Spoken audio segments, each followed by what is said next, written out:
계속해서 에베소 교회에 대해서 말씀을 드리겠습니다.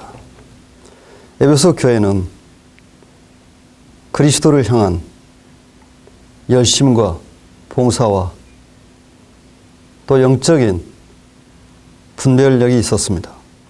그러나 에베소 교회는 가장 중요한 그리스도에 대한 처음 사랑을 버림으로써 주님에게 엄한 책망을 받고 그들이 회개하지 않으면 주님께서 그 촛대를 에베소 교회에서 옮기시겠다고 하는 엄중한 경고를 받고 있습니다. 교회의 다른 모든 것이 훌륭해도 그리스도에 대한 처음 사랑을 버린다면 그리스도께서는 우리 교회로부터 떠나실 수밖에 없습니다. 에베소 교회는 니골라당의 행위를 미워한다고 주님께로부터 칭찬을 받았습니다. 이 니골라당의 의미는 학자들에 따라서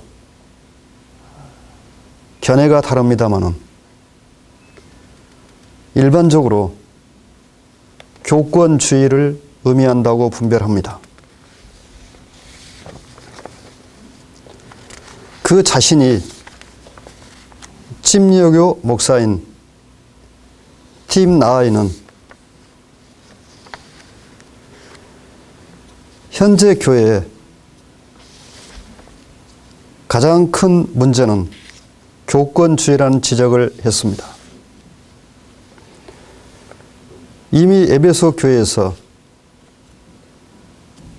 교권주의가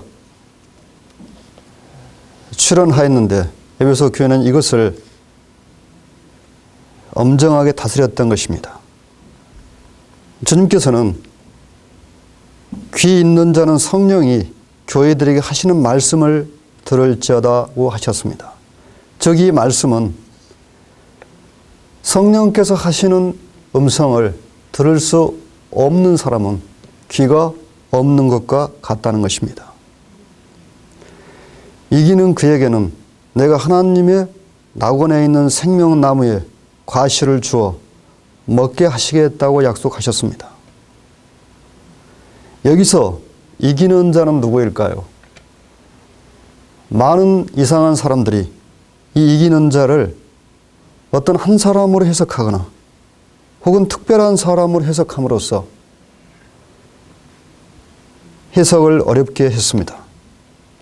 여기서 이기는 자는 에베소 교회가 가지고 있었던 문제, 즉 주님에 대한 처음 사랑을 버린 것을 회개하고 주님께 대한 처음 사랑을 회복하는 바로 그 사람들을 가리킬 것입니다. 또 이 사람들은 진실로 거듭난 사람들이 분명합니다. 왜냐하면 주님께서는 이기는 그에게는 내가 하나님의 낙원에 있는 생명나무에 과실을 주어 먹게 하시겠다고 하셨는데 이 표현은 바로 그가 영생을 얻은 사람이라는 것을 분명하게 나타내주고 있기 때문입니다. 서머나 교회의 사자에게 편지하기를 처음이요 나중이요 죽었다가 살아나신 이가 가라사대 내가 내 환난과 궁핍을 아노니 실상은 내가 부요한 자니라. 자칭 유대인이라 하는 자들의 회방도 아노니 실상은 유대인이 아니요 사단의 회라. 내가 장차 받을 고난을 두려워 말라. 볼지어다 마귀가 장차 너희 가운데서 몇 사람을 옥에 던져 시험을 받게 하리니 너희가 10일 동안 환난을 받으리라. 내가 죽도록 충성하라. 그리하면 내가 생명의 면류관을 내게 주리라. 귀 있는 자는 성령이 교회들에게 하시는 말씀을 들을지어다.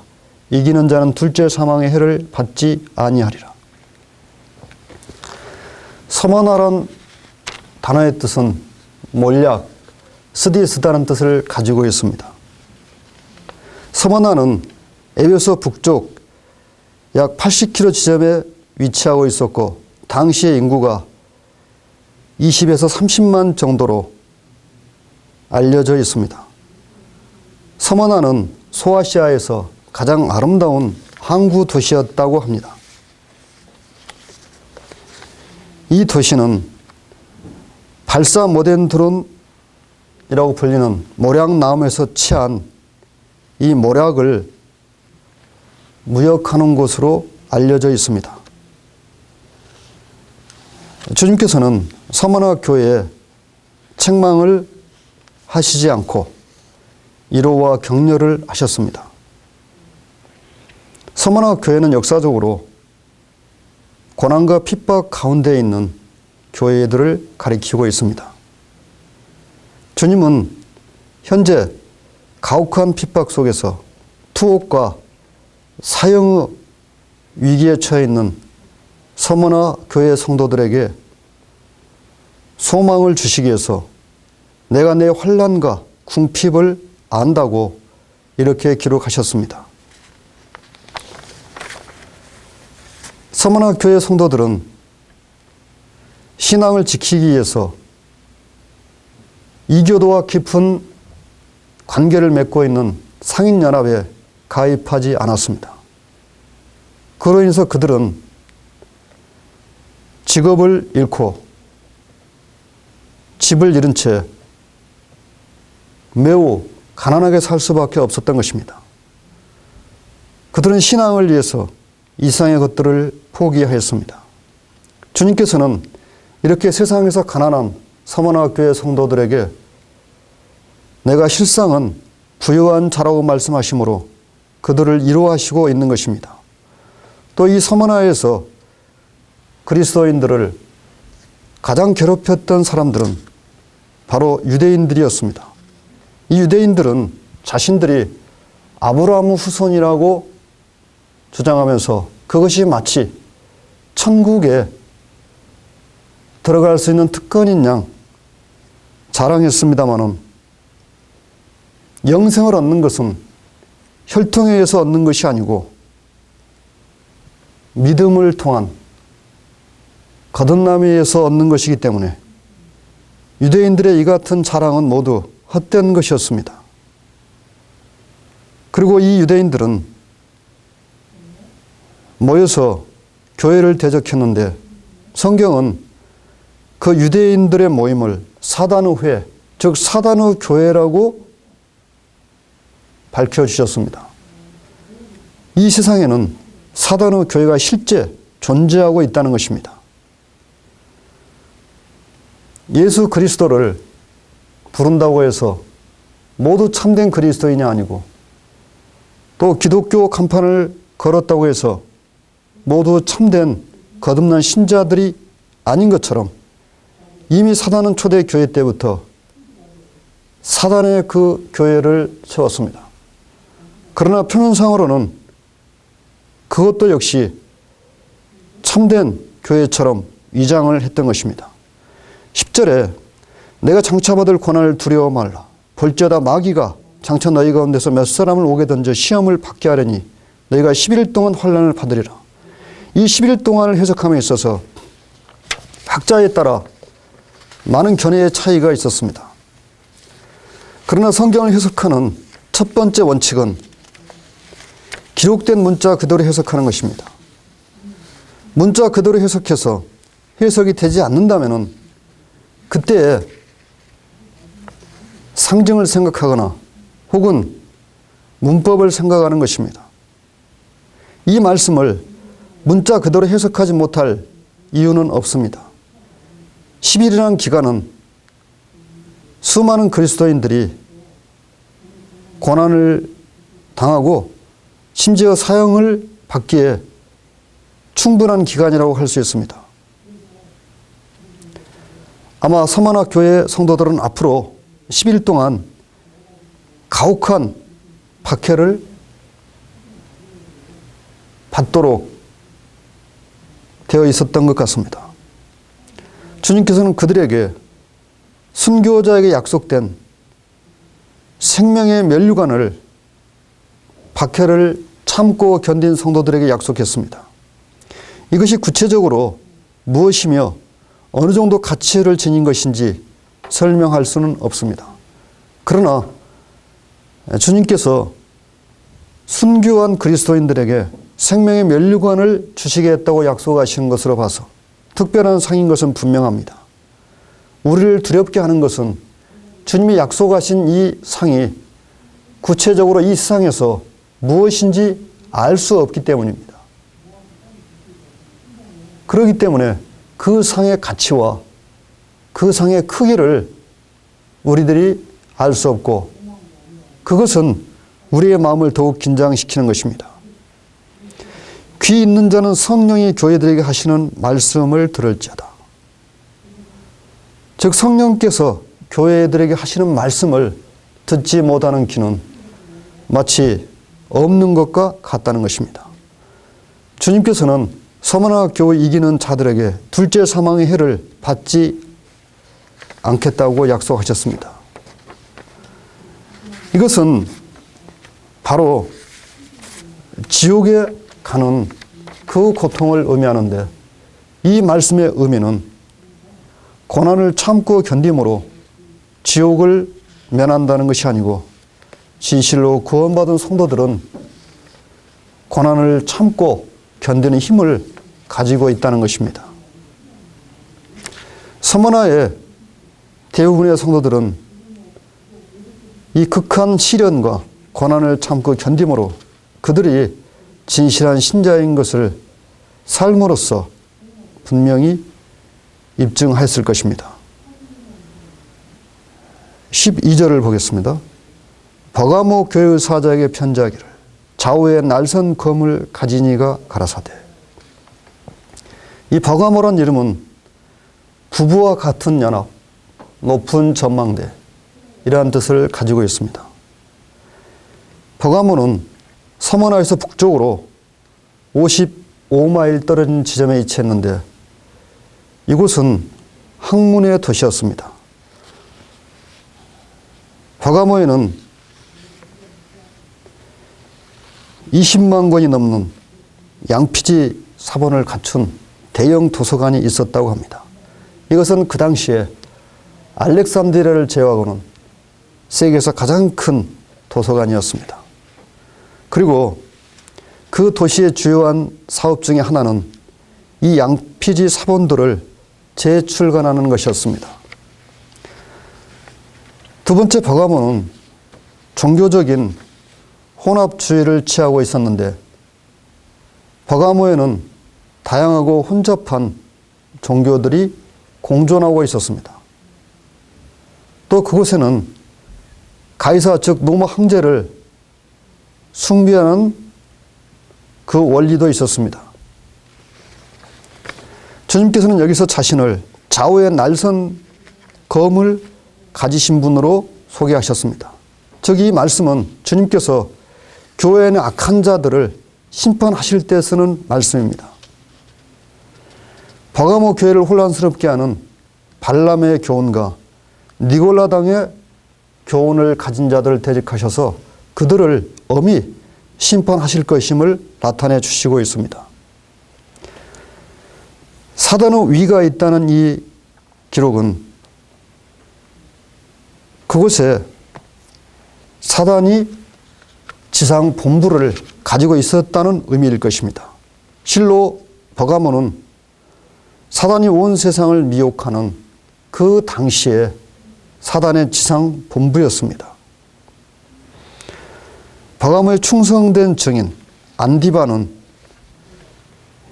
본문 외에는 소개된 것이 없습니다마는 교회의 전승에 의하면은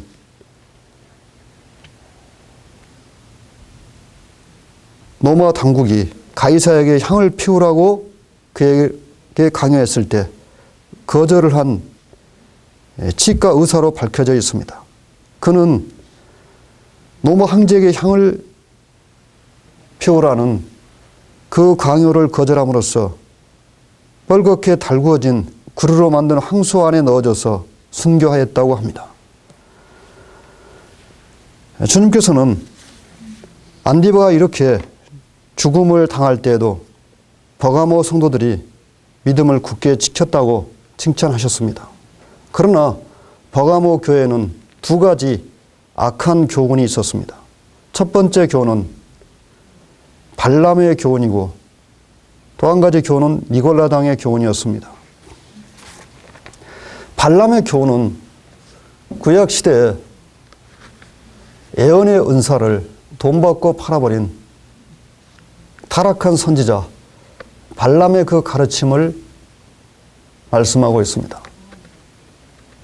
영적인 것을 물질적인 것과 바꾸어 버리는, 또 영적인 것을 돈벌이로 생각하는 이런 모든 가르침이 바로 현대의 발람의 교훈입니다. 니골라당의 교훈은 에베소 교회에서 주님이 말씀하신 것처럼 지배하는 교권주의를 가리킨다고 일반적으로 분별하고 있습니다. 주님께서는 회개하라고 버가모 교회 성도들을 일깨우시고 있습니다. 만약에 그들이 회개하지 않는다면 주님의 입의 검으로 그들과 싸우시겠다고 엄중 경고하십니다. 즉 이것은 무슨 의미일까요? 발람의 교훈을 가르치는 거짓 교사들과 니골라당의 교훈을 지키는 자들을 교회가 엄히 다스릴 것을 주님께서 요구하시고 있는 것입니다. 역시 성령이 하시는 말씀을 듣지 못하는 사람들은 귀가 없는 것과 같다고 말씀하십니다. 이기는 그에게는 내가 감추었던 만나를 주고 또 흰돌을 줄 터인데 그 돌 위에 새 이름을 기록한 것이나니 받는 자밖에는 그 이름을 알 사람이 없느니라. 만나는 구약시대에 하나님께서 하늘로부터 내려주셨던 음식이었습니다. 즉 이 말씀은 버가모 교회에 이기는 자들, 우리 주님을 기쁘시게 하는 사람들은 특별한 신령한 식물을 맛보게 될 것이라는 것입니다. 이것은 영적으로 특별한 교훈이나 깨달음을 의미할 수 있습니다. 흰 돌은 부유한 집안에서 절친한 친구들에게 이 돌을 나누어 주었는데 이 돌을 소유한 사람은 언제든지 그 돌을 나눠준 사람으로부터 따뜻한 영접과 손님 접대를 받을 수가 있었다고 합니다. 주님께서 흰 돌을 주시겠다고 약속하신 것은 주님으로부터 특별히 그들이 소중히 여김을 받게 될 것이라는 이러한 뜻으로 분별됩니다. 두아드라 교회 사자에게 편지하기를 그 눈이 불꽃 같고 그 발이 빛난 주석과 같은 하나님의 아들이 가라사대.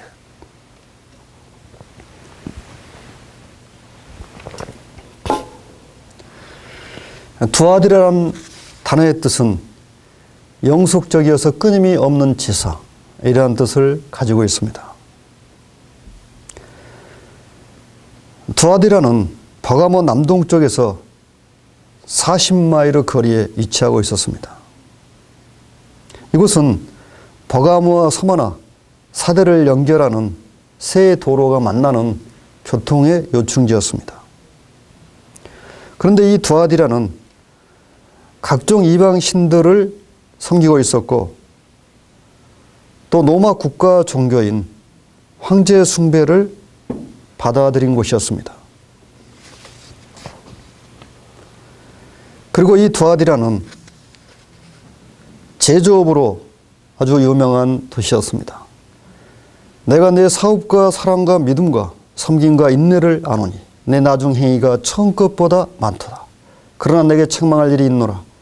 자칭 선지자라는 여자 이세벨을 내가 용납함이니 그가 내 종들을 가르쳤게 행음하게 하고 우상의 재물을 먹게 하는도다. 또 내가 그에게 회개할 기회를 주었을 때 그 맹을 회개하고자 아니하는도다. 주님께서 두아드라 교회를 책망하신 것은 두아드라 교회가 자칭 선지자 이세벨과 그의 교훈을 용납하는 것이었습니다. 이세벨은 이 이름은 실제 그 당시에 두아드라 교회에 있었던 이세벨은 여자를 지칭하는 것으로 보입니다. 구약에 아방의 부인이 이세벨이었습니다마는 여기에 기록된 이세벨을 어떤 상징적인 인물로 해석할 수 있는 근거는 없습니다. 모든 성경의 첫 번째 해석 원칙은 문자 그대로 해석하는 것입니다.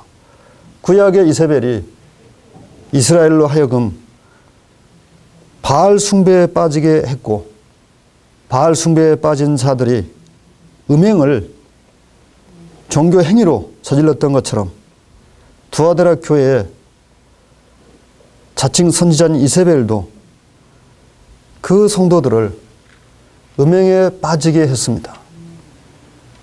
그러므로 주님께서는 이세벨의 교훈을 지키는 자들을 엄중히 경고하셨는데, 그들의 행위를 회개치 아니하면 그들을 큰 환난 가운데 던지시겠다고 말씀하셨습니다. 또 사망으로 이세벨의 그 자녀들을 죽이시겠다고 말씀하셨는데, 이것은 실제 이세벨이 간음죄를 통해서 낳은 그 자녀들을 주님께서 죽이시겠다고 말씀하신 것으로 그렇게 분별됩니다. 주님은 이어서 모든 교회가 나는 사람의 뜻과 마음을 살피는 자인 줄 알지라. 내가 너희 각 사람의 행위대로 갚아주리라. 주님께서는 우리의 행위의 동기와 그 속 마음을 보시는 분이십니다. 또 주님께서는 우리의 행한 대로 갚으시겠다고 엄중히 경고하셨습니다. 두 아들에 남아있어 이 교훈을 받지 아니하고 소위 사단의 깊은 것을 알지 못하는 너희에게 말하노니 다른 짐으로 너희에게 지을 것이 없노라. 여기서 말씀하신 사단의 깊은 것은 어떤 특별한 것이 아니고 이세벨의 은밀한 교훈과 그 은밀한 의식을 말할 것입니다. 그것에 연루되지 않은 성도들에게 주님께서는 다른 짐으로 지을 것이 없다고 하셨습니다. 그들이 지금까지 가르침을 받았던 사도의 교훈들, 신약 교회의 그 교리에 충실하면은 그것으로 충분하다고 하셨습니다. 이기는 자와 끝까지 내일을 지키는 그에게 만국을 다스리는 권세를 주리니 그가 철장을 가지고 저희를 다스려 질그릇게 드리는 것 같이 하리라. 나도 내 아버지께 받은 것이 그러하니라. 내가 또 그에게 새벽별을 주리라. 귀 있는 자는 성령이 교회들에게 하시는 말씀을 들을지어다. 주님께서는 두아드라의 이세벨의 교훈을 물리치고 주님이 사도들을 통해서 가르쳐 주신 신약교회의 그 교리를 굳게 지키는 자들을 이기는 자들이라고 말씀하셨습니다. 또 그들에게 주님과 함께 세상을 다스리는 권세를 주시겠다고 약속하셨습니다.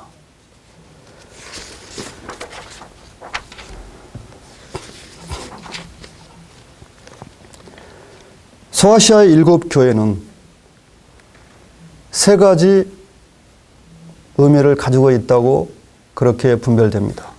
첫 번째 의미는 그 당시에 7교회를 가리킵니다. 두 번째는 모든 시대에 7교회 형태의 교회가 존재하고 있다는 것입니다. 세 번째는 전 세계 기독교는 시대가 갈수록 점점 그 영성이 떨어지고 있는, 즉 에베소 교회에서 라오디게아 교회까지 영성이 점점 약해진 것처럼 그렇게 시대적으로 변해가고 있다는 것을 나타내 준다고 보입니다.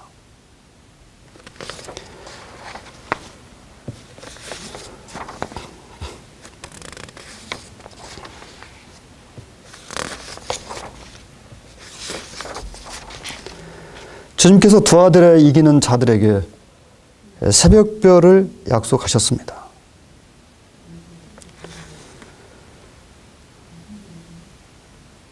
이것은 해석이 쉽지 않은데 주님께서 앞으로 광명한 새벽별로 나타나실 것을 자신에 대해서 이렇게 기록하셨습니다. 즉, 이 말씀의 의미는 주님이 오시기 직전에 주님의 오심을 그들이 다른 성도들보다 더 밝히 분별하게 될 것이라는 뜻으로 그렇게 이해가 됩니다. 물론 여기에 대해서 다른 분별이 있을 수가 있습니다. 귀 있는 자는 성령이 교회들이 하시는 말씀을 들을지어다.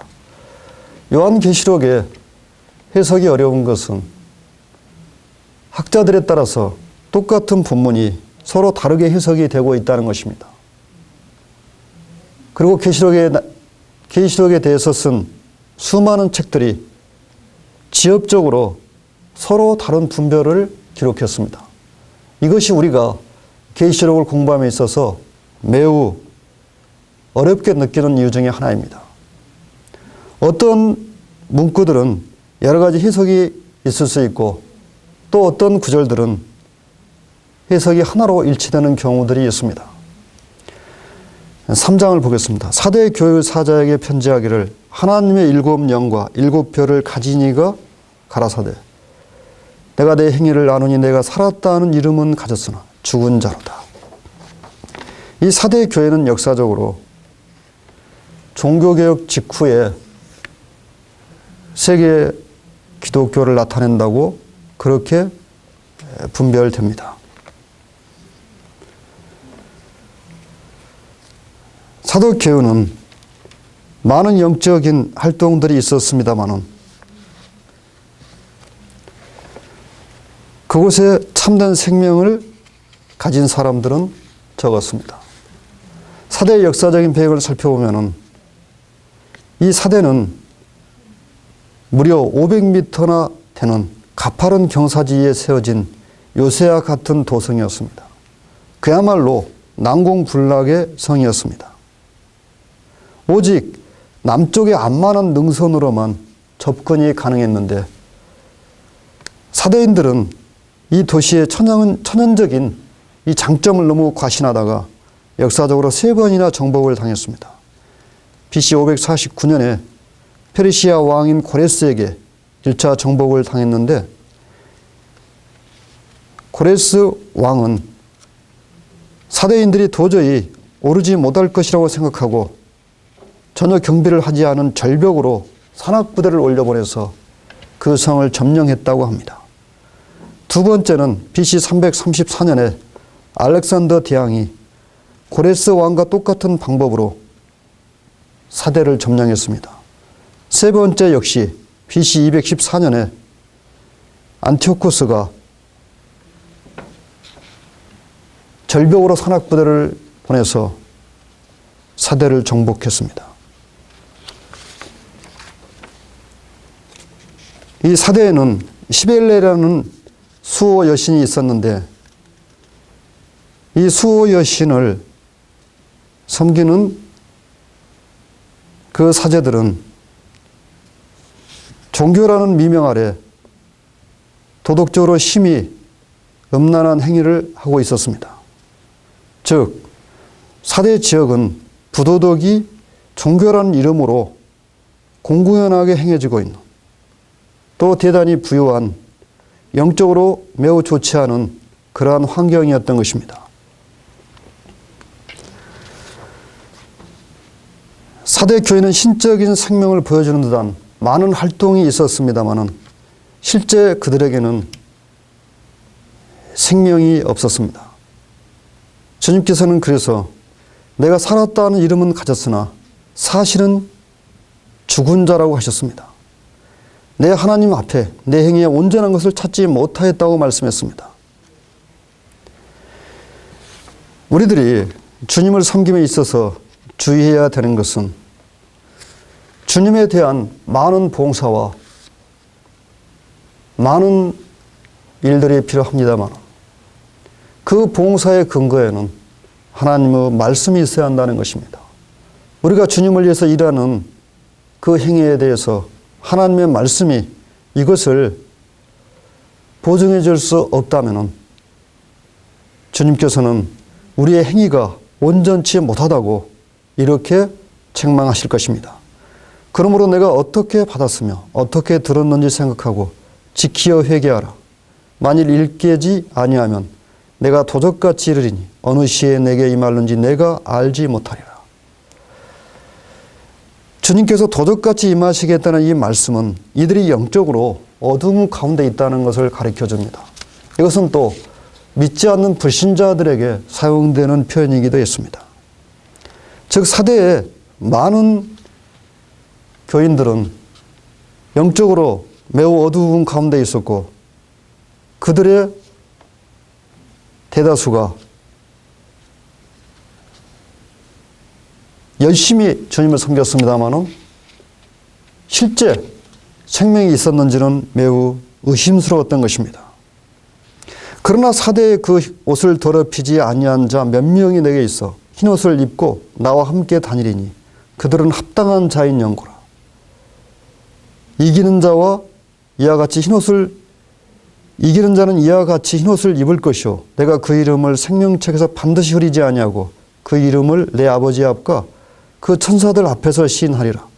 귀 있는 자는 성령이 교회들에게 하시는 말씀을 들을지어다. 주님께서는 이러한 가운데서도 사도의 몇몇 사람들이 흰옷을 입고 그 옷을 더럽히지 아니하였다고 칭찬하셨습니다. 여기서 흰옷은 그들의 깨끗한 삶을 증명하는 주님의 칭찬이 될 것입니다. 주님은 이들을 합당한 자라고 이렇게 평가하셨습니다. 사대 교회에 이기는 자들은 누구일까요? 그들은 사대 교회가 가지고 있는 생명 없는 형식적인 종교 활동을 벗어버리고 그리스도를 주로 영접하고 그분의 말씀에 충실한 사람들을 가리킬 것입니다. 주님은 그들에게 약속하시기를 생명책에서 그들의 이름을 흐리지 않겠다고 말씀하셨습니다. 생명책에서 이름을 흐린다는 이 표현은 구약적인 표현인데 그것은 바로 육체의 죽음을 가리키고 있습니다. 그러나 본문에서는 다른 뜻으로 보입니다. 즉 이것은 천국의 그리스도인들 가운데 그들의 이름이 분명하게 드러나는 주님으로부터 특별한 칭찬을 받게 되고 주님에게 특별히 기억되게 될 것이라는 그러한 의미로 받아집니다. 귀 있는 자는 성령이 교회들에게 하시는 말씀을 들을지어다. 역시 주님의 이 같은 경고의 말씀을 깨닫지 못하는 귀는 마치 귀가 없는 것과 같다고 말씀하십니다. 7절을 보겠습니다. 빌라델비아 교회 사자에게 편지하기를 거룩하고 진실하사 다윗의 열쇠를 가지시니 곧 열면 닫을 사람이 없고 닫으면 열 사람이 없는 그이가 가라사대 볼지어다 내가 내 앞에 열린 문을 두었을 때 능히 닫을 사람이 없으리라. 내가 내 행위를 아노니 내가 적은 능력을 가지고도 내 말을 지키며 내 이름을 배반치 아니하였도다. 우리는 서머나 교회와 더불어서 책망이 없이 칭찬만 있는 빌라델비아 교회에 대한 말씀을 보면서 마음에 큰 기쁨을 얻습니다. 주님께서는 빌라델비아 교회에 자신을 소개하시기를 거룩하고 진실하시고 다윗의 열쇠를 가지신 분으로 소개했습니다. 이것은 주님께서 빌라델비아 교회에 구원의 문을 크게 열어주셨다는 것을 의미할 것입니다.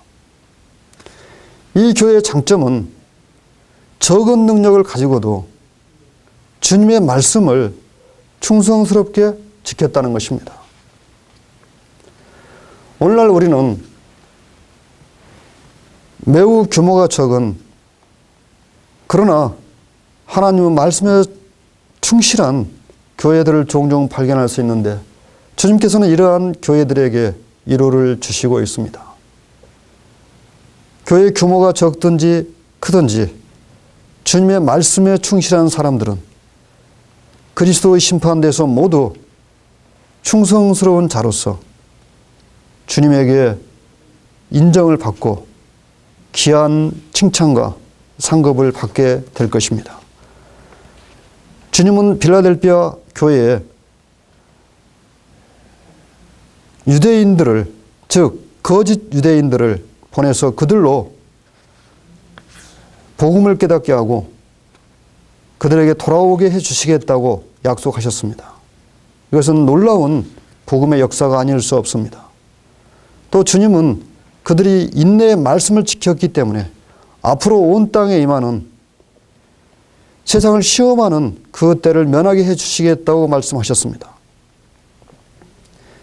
10절의 이 시험의 때는 앞으로 다가올 7년 대환란을 생각나게 합니다. 주님께서는 구원받은 모든 그리스도인들에게 7년 환란에 들어가는 것을 면해 주시겠다고 약속을 하셨습니다. 12절에 빌라델피아 교회에 약속하신 이기는 자들에 대한 보상이 있습니다.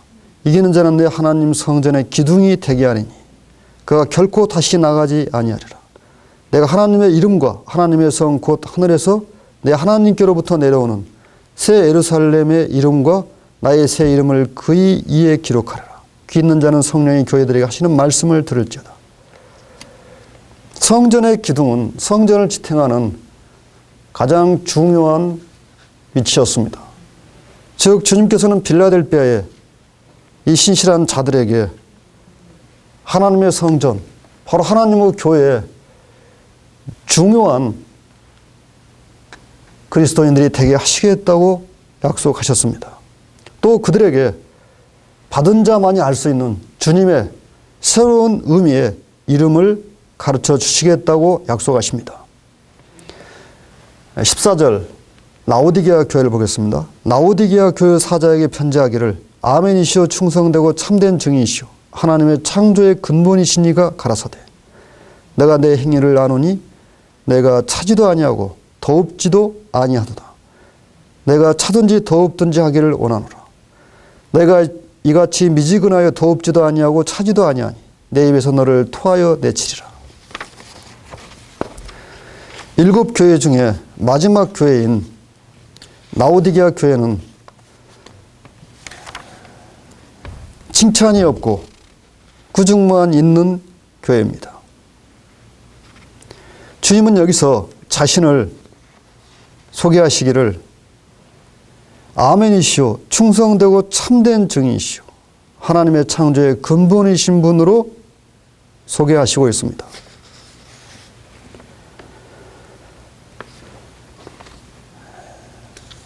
창조의 근본이시라는 이 표현은 창조를 시작하신 분이라는 의미입니다. 이 라오디게아는 빌라델피아 남동쪽 40마일 지점에 위치하고 있었는데 역시 중요한 교통의 요충지였습니다. 라오디게아는 도시 안에 수원이 없었기 때문에 도시에서 남쪽으로 60마일 떨어진 곳에 파이프를 설치해서 물을 끌어왔습니다. 이들은 골로새와 히에라폴리에서 물을 끌어왔는데 거기서 오는 온천수와 냉천수는 먼 파이프를 통과하는 동안에 모두 미지근하게 되어서 음료수로 쓰기에는 부적당하게 되었다고 합니다. 마치 라오디게아 교회의 영적인 상태와 비슷하게 되었던 것입니다.